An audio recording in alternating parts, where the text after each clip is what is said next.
With the rise of social media, we are bearing witness to a generation who has grown up in the age of technology. While the appeal of social media is something that we can all relate to, how do we know when we are really ready? Giving teens complete access to an online world at a young age during crucial development creates a crisis that needs to be addressed. According to an article from the Reach Institute, among 13 to 17-year-old children, 95% say they use social media. A third of them say they use it almost constantly. This constant need for stimulation comes at a cost to their developmental and social skills. While majority of us are not in our teens, we are still part of the collective who use social media and find themselves doom scrolling. This is not just a teen issue, but an issue as a collective. These are habits and a path that we are setting forth for generations who are watching, whether we are parents, siblings, or mentors. We set an example. If as adults we are unable to put our phone down, how do we expect teenagers and children to do the same?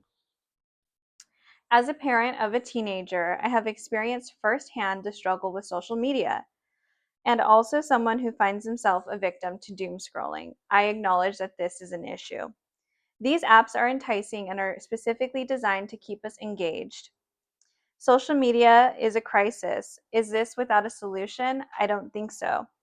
This problem can be contained by setting a legal age limit for social media platform sign up and usage.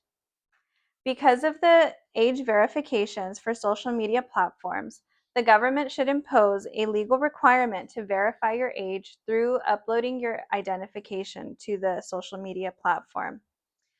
First, I will be discussing how social media usage among teenagers causes a pattern of dependency and reliancy. Second, I will explain how mandatory age verification systems should be implemented.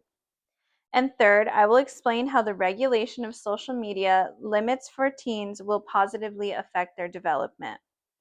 To understand the necessity for regulation, we must first take a look at the problem, specifically how constant access limits social skills, developmental, and health skills.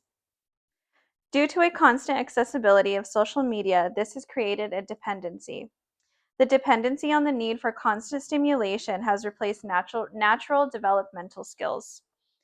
In a 2019 article from the Harvard Medical School, Deborah Bradley says, the growing human brain is constantly building neural connections while pruning away less used ones, and digital media usage plays an active role in that process.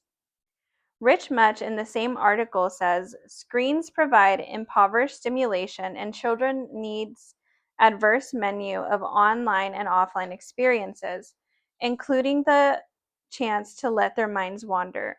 Because of the constant stimulation from social media, the neural connections that aren't in use end up being pruned away. These are of these are from less usage. If we allow the cycle of pruning away vital neural connections from an early age, we are allowing our brain to create a cycle of dependency on social media before brains are even developed. Now that we understand these implications surrounding brain development and social media platforms, we can move towards a solution. To set a standard practice across all social media platforms, the government should impose a mandatory age verification process for these social media platforms. Because age verification is currently based off of the honor system, it is easy for someone to bypass these. The lack of barriers has made it accessible and easy for children to sign up for these sites. In an article from 2021, Christoph Schneebly for the National Library of Medicine says, children and parents feel social pressure to join such commodities and thus might lie about their age when joining social media services, and doing so relies on the honesty of the user. By implementing a mandatory ID verification, this would bypass the honor system and create a mandate that would enforce social media restrictions.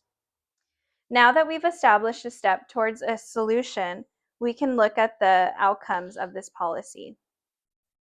Regulating age restrictions for teens would positively affect social and psychological development for future generations. A fact of life is what happens on the internet stays on the internet. And while it may seem innocent to place your whole life online, detrimental this can be detrimental for your development. As a teenager, you should be able to make mistakes without the online audience or scrutiny from a social media platform. While some may argue that this is a privacy violation and there should not be laws to require age verification or uploading of your identification, we have to take a look at the collective and how this negatively impacts them. By moving away from a flawed system, we can create a space away from social media spaces. We cannot continue to ignore the flawed system of social media. We have to prioritize the health and development and call for change now. Today, we have seen how social media impacts the psychological growth of children and teens, and we have also seen how the honor system is failing when it comes to social media. And finally, we have seen the positive outcome of giving children the space to develop away from social media. It is our responsibility to protect the future generations and the development. We can do something by contacting our representatives to lobby for change through legislation. Teenagers should not have to carry their mistakes with them throughout the entirety of their lives because they chose to post something online.